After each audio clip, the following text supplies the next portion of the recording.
海外に日本人って猿と会話できんの？わい、その人と猿が特殊なだけやで。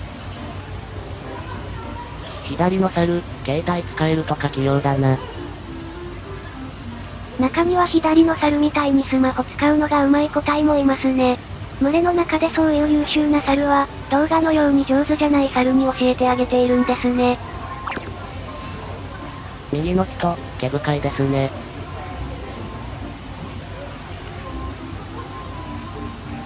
仲のいい兄弟ですね。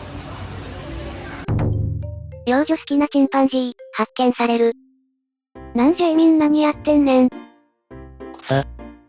普通に可愛い。危ないやろこれ。声は。赤ちゃんが少しでも抵抗してチンパンジーの怒りに触れたらどうなるか分かったもんじゃない。危ないな。このチンパンジーも子供やん。ちょっと本気出したら喉噛みちぎられるだろこれ。このチンパンジーもガキやろ。大人のチンパンジーはムキムキゴリゴリでほんま怖いで。チンパンジー無毛症の筋肉美。成獣の平均握力は約 300kg。ギネス記録では怒り狂ったメスのチンパンジーが 572kg の握力を記録。本当は握力ではなく引く力。脚力約 350kg。垂直跳び 3.5 から4メートル。体重 45kg のチンパンジーが両手で簡単に 270kg のものを持ち上げた。80kg の鉄板を軽々と放り投げる。素手で車のフロントガラスを簡単に叩き割る。強靭な剣士と爪を持ち、さらに雑菌うようよ。赤ちゃんチンパンジーを貪り食う習性があり、人間の被害も多数ある。大人になったチンパンジー顔が黒いは極めて凶暴。人間に懐くのは子供のチンパンジー顔が肌色まで。人間の筋力なんかカスや。リンを潰せる程度で生きってる人間くん。ほぼ全部筋肉なんだろ？勝てるわけねえじゃん。オランウータンが喫煙。煙を吐く姿も。動物園と、タバコを投げ入れた来園者に非難殺到。インドネシアの都市バンドンにある動物園を訪れていた男性客が、自分が吸っていたタバコを火を消さないままオランウータンの飼育場所に投げ込みました。すると、オランウータンはそのタバコを拾って吸い始め、煙を吐く姿も見せました。その様子は、タバコを投げ入れた男性客とは別の来園者が撮影してインターネットに投稿しましたが、投稿先のサイトには、なんてひどいことをするんだとか、恥を知るべきだなどと男性客の行動を非難する書き込みが相次ぎました。一方インドネシアの動物福祉協会は、この動物園は管理監督ができていないと批判しています。この動物園をめぐっては、これまでもたびたび、管理に問題があるという指摘が出ていて、今回の問題を受け、動物園の閉鎖を求めてこれまでにおよそ100万人の署名が集まっていると地元メディアは伝えています。うまそうに吸うじゃねえか。どう見ても喫煙常習者です。鼻から出てる。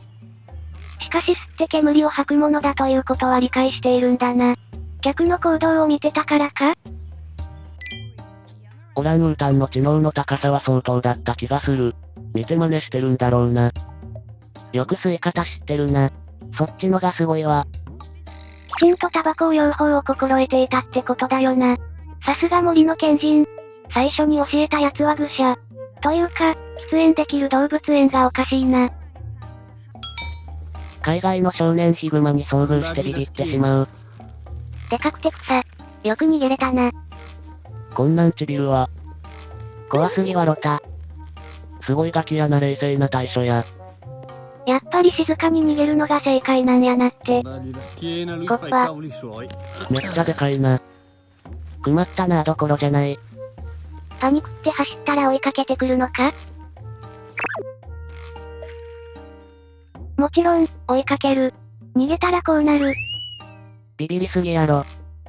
ビビって当たり前やろ死ぬぞ。でけえよ。追われた人かわいそうやな。クマも本気で言ってない気がする。めっちゃ軽々登ってきて草。どうすりゃええんやこういう時。じっとする。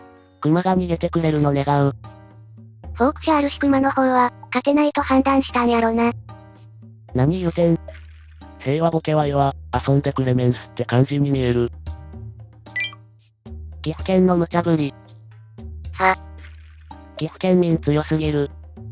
これ何の統計に使えるんや。鹿とかイノシシだと有害駆除でお金もらえるんだけど、捕まえて耳だけ削いで肉はいらないからまた森に返すやつがいるらしい。アフリカの農村、チンパンジーから村を守る自警団がかっこよすぎると話題になる。アフリカ東部のウガンダでは、森の生息地が減少するにつれ腹を空かせたチンパンジーが作物を漁り人間の子供をさらうようになった。この家に住んでいたセマタ家の息子は2014年7月にチンパンジーに殺され一家は村を去った。チンパンめっちゃ強そう。猿が人に進化したことの証明。ブルーノって捕まってないんだよな。アフリカとかいう試され続ける大地。ジム通って筋トレしてるからだやん。チンパンムキムキすぎて怖えよ。ちな、日本の場合。ババアつえ。悪い顔してますわ。これは害獣。バリ島のウブプにて、茶色の赤ちゃん猫を、我が子同然に可愛がっている猿のお母さんの姿が観光客らに目撃され、撮影されまくっていたが、子猫は隙あらば逃げようとしているように見えなくもないわけで。微笑ましい。果たして、これを見てそう言えるだろうか？さっきまでの画像がロリにハスハスする犯罪者にしか見えんくなったな。おまわりさんこっちです。何時移民定期。オランウータン、ワイはコーヒー飲んどくわ。おじいちゃんやん。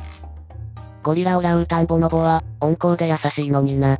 人間でもすぐ切れたり悪知恵働く奴は、チンパンから進化した種類なんやろうな。ボノボとかいうくっそ賢い猿。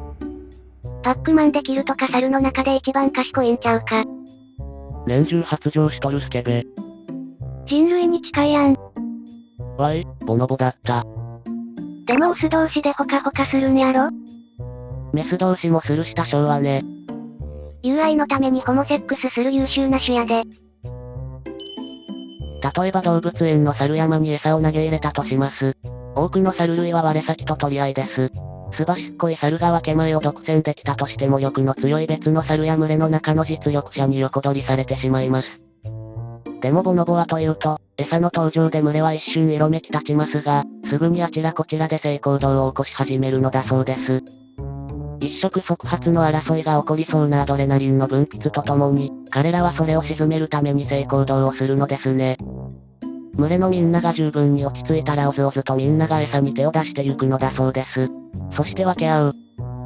賢者タイムになると異様に頭冴えるからな。同性愛とか自然界だとごく普通に見られる現象なんだよな。最近の人間だけに特有の現象じゃない。いつの時代も一定数いたのかな多分。素人はい、チンパンと見分けがつかない。見た目ほぼ同じだけど、チンパンと分かれた後独自進化で少し小型化しとるからパワーは劣るで。そうなんか。劣るって言うても人間よりは強いんかな。そらそうよ。ボノボは母犬性社会で、他の霊長類とは違い、メスのアルファが土台となる。おそらく、彼らが最も平和的で、争いことが少ない霊長類であるのはこのため。多くの生き物の場合、他者を傷つけることにより自分の優位を確立し、繁栄につなげます。しかし、このボノボにおいて、同種間の争いというのはほとんど見ることができません。なんジェイミンより賢いやん。手話で人間と会話するとかゴリラの知能やばすぎうち。ゴリラ、私はゴリラ、私は花、動物、私は自然。ゴリラ、人間、大好き。地球、大好き。だけど、人間はバカ。ゴリラ、私、残念、私、泣く、時間、急いで、地球を直して、地球を助けて、地球を守って。ゴリラ、自然があなたを見てる。ありがとう。すまんかった。環境戦士ゴリラ。ゴマ？ゴリラのココちゃんやで。ココ、本名花火子、1971年7月4日はメスのローランドゴリラ。世界で初めて手話、アメリカ手話言語を使い、人間との会話に成功したゴリラであるとされる。身長175センチ。体重 127kg。生後3ヶ月で病気にかかっている時に、発達心理学の研究者のフランシーヌ・パターソンと出会い、手話を教わった。2012年現在、使うことのできる手話、単語は2000語以上になり、嘘やジョークを言うこともある。すっごいな。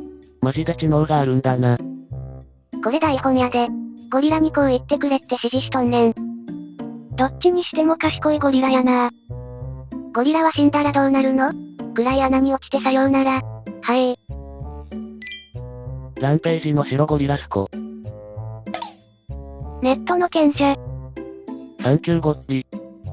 つまりハゲ煽りしてるやつは、無職煽りはマジで本人がそうなんやろと思う。サンキューゴッリ。霊長類は他人の顔色を伺う。メタ認知能力が極めて高いから平気で嘘をつく動物は正直みたいな先入観は捨てた方がええぞ。犬だって嘘つくしそりゃそうよ。うおー。吉毛解放しとるやん。ハードコア流したら合いそう。ただ違ってるだけなのに美しく見えるゴリラすごい。CM に使えるわ。オランウータンさん、蛇だらけの川に落ちた人間に手を差し伸べる。CNN 東南アジアのボルネオ島でこのほど、蛇が生息する川に入った男性に対し、オランウータンが助けの手を差し伸べる出来事があった。プラブハカルさんは友人と旅行で、ボルネオオランウータン生存財団 BOS が運営する野生保護地を訪れていた。プラブハカルさんは CNN の取材に、一帯で蛇の目撃情報があり、管理人がやってきて蛇の駆除に当たっていた。彼に近寄ったオランウータンが手を差し伸べる様子が見えたと振り返る。サンキュー森の賢者。5番出て草。2枚目はどうなっとるんや。結局助けてはくれんかったんか？怖くて逃げれんだろ。優しいゴリラオランウータン。やばいチンパンジー。怖よ。シリコ玉抜く気満々やん。エンジョイ&エキサイティング。かかってこいっててクイクイしとるやん。